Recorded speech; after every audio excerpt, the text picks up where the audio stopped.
I'm Tabitha Hume, and today we're going to be learning about carbohydrate metabolism and insulin resistance. Now, to learn about that properly, we need to understand what goes on inside the body. So let's start. Here is the blood, and it's got a little bit of energy or glucose in it. We need that. And here is the tummy, unfortunately, empty.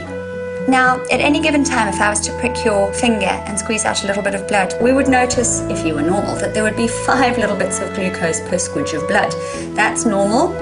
A level of 5 is what you need to remember. Now, if we're naughty and we haven't put anything inside our tummy, but we're still running around doing a whole lot of things, we are using up that extra glucose and our blood sugar level is now dropping. And after a little while, we've used up too much glucose and our blood sugar level is now 3. So that sort of marks the end and says, oh, I'm now very hungry. So we put in a piece of whole wheat bread. Yay! Now we put in that piece of bread because it is a carbohydrate and it contains glucose.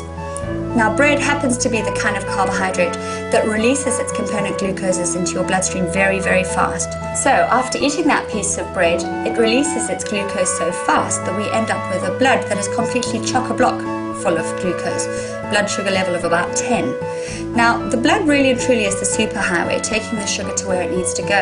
And where it needs to go is into the muscle, because that's where energy is used.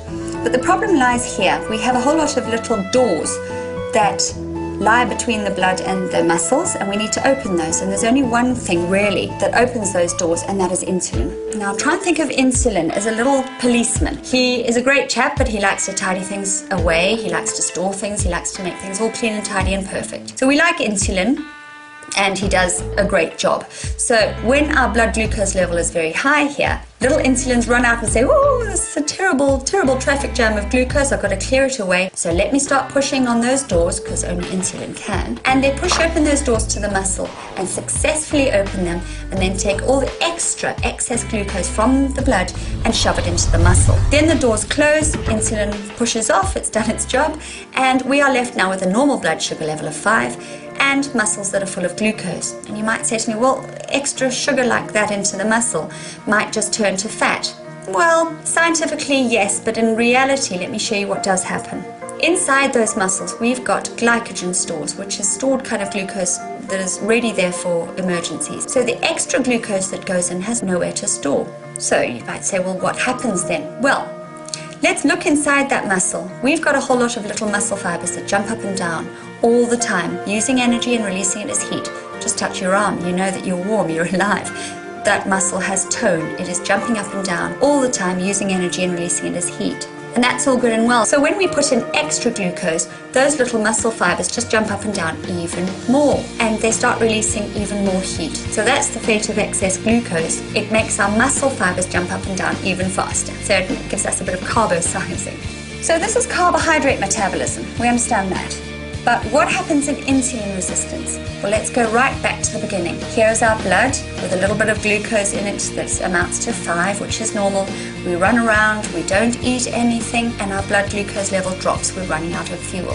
At that point in time, we eat our bread, which most people love, and that bread is a carbohydrate and releases glucoses, so we can fill back up again. Now that bread happens to be a quick release carbohydrate, so the glucoses that are in there are released awfully fast, and as a result our blood sugar levels fill up very quickly to a blood sugar level of 10, and we now have syrup blood. So the only thing that can store that away into the muscle where it really needs to go is insulin. Remember the little storage policeman? And these 2 little insulins run out into the bloodstream and say, oh, it's a terrible traffic jam. And they start pushing on those insulin receptors or those insulin doors. Now in insulin resistance, those doors are shut tight. They are really, really, really stiff. And as a result, those 2 little insulins can push all they like. They can shout store, they can push, they can sweat, but those doors don't open. The body is resistant to insulin. So the body notices, hang on a second, that blood sugar level is still a little bit high after a second or 2. So it sends out more insulin policemen to get that job done. And more insulins come, and more insulins come. And after a little while, we now have many, many little insulin policemen all pushing at those doors, really trying hard, all shouting store and trying to tidy everything up. Now with that amount of brute force, those doors are overwhelmed and the glucose is cleared from the blood. Our blood sugar level does return back to 5. So this is not diabetes. Diabetes is when your sugar level remains high and those insulins, as much as they try, don't work. This is not diabetes, this is insulin resistance. So the blood sugar level does return back to 5. But the problem lies in there being so many insulins. In the olden days, we didn't used to have a problem with there being too much insulin in the blood. As long as the sugar was cleared, we didn't care because the person didn't have diabetes. Now we know that too much insulin in the blood is a huge problem, and I'll show you why. If you happen to eat that piece of bread and it had a little bit of butter on it, a little bit of margarine or even some low-fat cheese, those fat droplets would enter into the bloodstream at the same time as that glucose from the bread. Tons and tons of insulin guys in there, all screaming store, store, store, leads to one result, and that is all those little fat droplets get stored as fat very fast. And the interesting thing is somebody with insulin resistance and a resultant high number of insulins coming out to do the job stands much more chance of storing fat very fast than somebody who does not have insulin resistance. And you can see why. The body is perpetually in a state of store. Store, store, store. So any little bit of fat that comes in will be stored fast. And it's quite interesting to note that our body shape determines this, because insulin loves to store any bits of fat it can get hold of onto our tummy. So by looking at someone, their body shape will give us a good idea of how much insulin resistance or not they have. A pear shape with a small waist and bigger hips, they may not like it, but it means that their insulin is working fine. They don't have insulin problems. Somebody, however, who has an apple shape where their waist is actually a bit bigger than their hips, we know for a fact has too much insulin inside their blood. It just requires a blood test in order to tell how much. So just by looking at someone, it's quite interesting. A woman that has a waist circumference of more than 88 centimeters stands a very high risk of developing lifestyle disorders because she has insulin resistance.